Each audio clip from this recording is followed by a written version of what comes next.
नमस्कार दोस्तों, एक बार फिर हाजिर हम आप साथ एक नए और बहुत महत्वपूर्ण वीडियो लेकर। यानी फ्रेंड्स, आज इस वीडियो में बात करेंगे कि जैसा कि ये कोर्स चल रहा है अमीन या लेखपाल कोर्स का 18वां दिन है। आज इस वीडियो में बात करेंगे भू नक्शा देखकर चिन्हों को पहचानना सीखें। यानी आपने देखा होगा अमीन या लेखपाल के पास एक नक्शा होता है और नक्शे पे बहुत सारे चिन्ह बने होते हैं और उन चिन्हों को अगर आप समझ जाएँ तो आप आसानी से समझ पाएंगे कि कौन सी चीज़ कहाँ पे है। तो जैसे कि आप जानते हैं कि बहुत बड़े क्षेत्र को, बहुत बड़े एरिया को एक छोटे से बात करें नक्शे में दर्शाया जाता है, तो उसमें जो चिन्ह होते हैं उनका क्या मतलब होता है, इस वीडियो में आपको पूरे डिटेल के साथ समझाएंगे। वीडियो के अंत तक जरूर बने रहिएगा। ये चैनल है मनुष्यता लेक्चर्स, जो कि नया यूट्यूब चैनल है, इस पर आप विजिट कर सकते हैं। और इस पर आप अगर आए हैं तो निश्चित रूप से इस चैनल को सब्सक्राइब करिएगा। इस पर मैंने बहुत सारे वीडियो अपलोड किए हैं, बहुत सारे आपके प्रश्नों का जवाब इस वीडियो में देता हूं, तो आप कमेंट बॉक्स में जरूर पूछिएगा। आपका जो भी मन में प्रश्न है, जो आप जानना चाहते हैं, खेतों से संबंधित, क्षेत्रफल से संबंधित, या कोई ऐसा मैटर जिसमें आपको जानना है, तो आप निश्चित रूप से आप कमेंट कर सकते हैं। उस पर मैं आपको वीडियो प्रोवाइड करूँगा। चैनल को सब्सक्राइब कर लीजिएगा, लाइक करिएगा, दोस्तों तक शेयर भी करिएगा। तो फ्रेंड्स देखिए, यहाँ पे हम बात करेंगे कुछ महत्वपूर्ण नक्शे पर बने चिन्हों के बारे में। तो सबसे पहले अगर हम बात करें पहले नंबर पे आबादी। अगर आबादी का मतलब ऐसा क्षेत्र जहाँ पे लोग निवास कर रहे हों, तो वहाँ का अगर सिंबल की बात की जाए तो यहाँ पे आपने देखा होगा इस प्रकार का आपका सिंबल बना रहता है। ठीक है। वहीं अगर हम बात करें सामान्य आबादी का, तो सामान्य आबादी में तो आबादी का जो चिन्ह रहता है उस सेम टू सेम रहता है, लेकिन आबादी का चिन्ह है तो उस पर एक आपका सिंबल और बन जाता है, जो कि आपको इस तरह का दिखाई देगा। यानी अगर यहाँ पे देखा जाए तो इस तरह से आपका दो, इधर भी एक रहेगा, और इसमें अगर बीच से इस वाले लाइन को मिला दिया जाए तो ये क्या हो जाएगा, सामान्य आबादी का प्रतीक हो जाएगा। अगर इस तरह का चिन्ह बना है तो वो समझ सकते हैं सामान्य लोगों के लिए, यानी जनरल कास्ट के लोगों के लिए ये जो कि आबादी है, यहाँ पे जनरल कास्ट के लोग रहते हैं।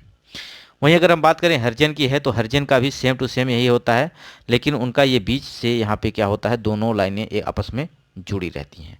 तो ये हो जाता है आपका किसका, ये हो जाता है आपका हरिजन आबादी के लिए।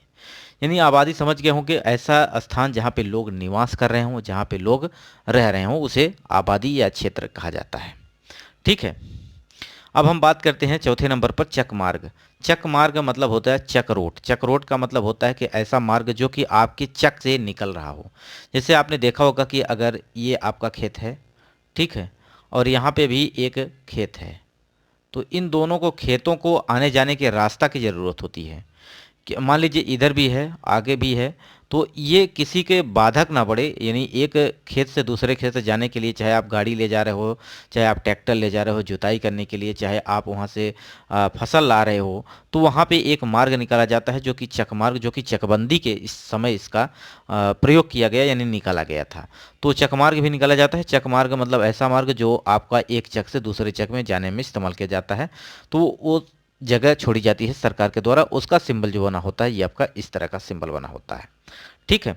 यानी एक लाइन, दो लाइनें होंगी और दो लाइनों के बीच में आपका इस तरह से आपका गैप कटा होता है, वो आपका क्या बताता है, चेक मार्क का। अब वहीं अगर हम बात करते हैं तालाब के बारे में, तो तालाब का इस तरह का सिंबल बना होता है, जैसा कि यहाँ पे आप स्क्रीन पे देख सकते हैं। ये है आपका चक तालाब का। यानी तालाब के सिंबल का बात करता हूँ तो यहाँ पे इस तरह से आपका बनेगा। ठीक।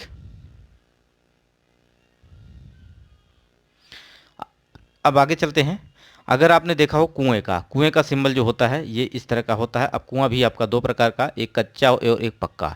अगर पक्का कुआं है तो दो सर्किल बने होंगे, इस प्रकार का एक सर्किल होगा, उसके अंदर भी एक सर्किल होगा, यानी वृत्त होगा। तो ये आपका क्या होता है, ये पक्का कुआं होता है। अगर एक सर्कल है और उसके बीच में एक डॉट यानी बिंदु बना है, तो ये इस प्रकार का क्या होता है, ठीक है, ये कच्चा कुआं होता है। और ये डबल डॉट वाला, डबल सर्किल वाला, ये पक्का कुआं होता है। अगर कच्चा कुआं खराब कुआं है, यानी ये पक्का कुआं है वो खराब है, तो इस तरह से आप उसमें क्रॉस कटा रहेगा। ठीक।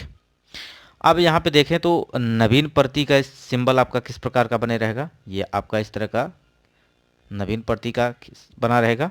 वहीं अगर हम बात करें बंजर जमीन का, बंजर जमीन जो होती है जिसपे आप फसल नहीं उगा सकते हैं, वो होती है आपकी बंजर जमीन।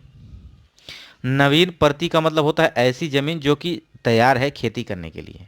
ठीक है, लेकिन उस पे अभी खेती नहीं की जा रही है, लेकिन वो तैयार है खेती करने के लिए, एकदम कोई इसमें दिक्कत नहीं है। तो आपकी नवीन प्रति हो जाएगी। और बंजर ज़मीन वो ज़मीन जिसमें आप कोई भी फसल उगा नहीं सकते हैं, वो आपकी बंजर ज़मीन कही जाती है।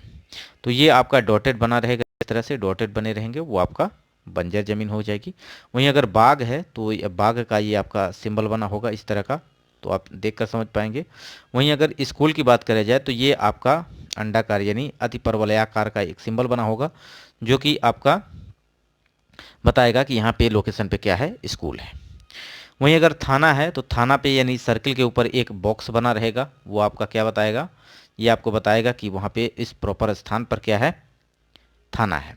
तहसील है तो इस तरह से बना होगा, सर्कल के ऊपर एक झंडा होगा, वो आपको पता चलेगा इससे कि आप यहाँ पे क्या है, तहसील है।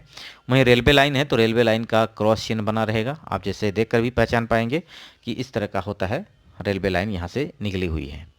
वहीं अगर नदी निकली है तो ये नदी का सिंबल है, यानी लाइनें निकली रहेंगी टेढ़ी मेढ़ी, जैसा कि आप जानते हैं कि नदी किस प्रकार किस धारा में प्रवाहित होती है, तो इसे आप देखकर भी पहचान पाएंगे।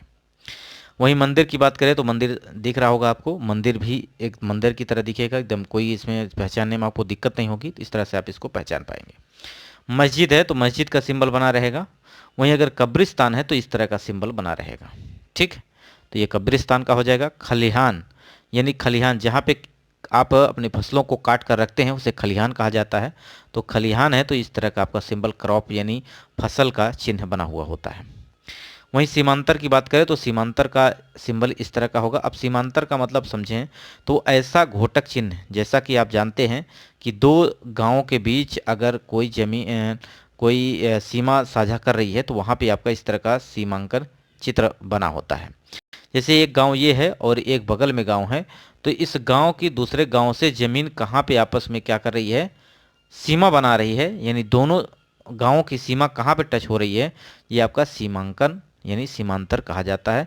और ये सीमांतर या सीमांकन जो होता है आपके खेतों को आपके क्षेत्रफल या साथ साथ में कहें उसके बंटवारा के लिए, तो यहाँ पे ये महत्वपूर्ण जो हो जाता है, यहाँ से इसकी लंबाई जो होती है बराबर एक्यूरेट आती है, तो वहाँ से सीमांतर यानी सीमा को हम दर्शाते हैं। अब हम बात करते हैं खेल के मैदान का, तो खेल के मैदान का आपका इस प्रकार का सिंबल बना होगा, जिसमें आप अगर देखें तो आपने वॉलीबॉल या फुटबॉल खेला हो तो यहाँ पे किस प्रकार का दो पोल लगे होते हैं और इसके बीच में जाली लगी होती है, तो इस तरह से ये बन सकता है आपका इस तरह के, ये हो जाएगा आपका खेल के मैदान का सिंबल। तो ये वीडियो आपको कैसा लगा, इस तरह से आपके कोई मन में प्रश्न है तो आप जानना चाहते हैं तो कमेंट बॉक्स में पूछिएगा। वीडियो यहीं समाप्त करते हैं, नमस्कार।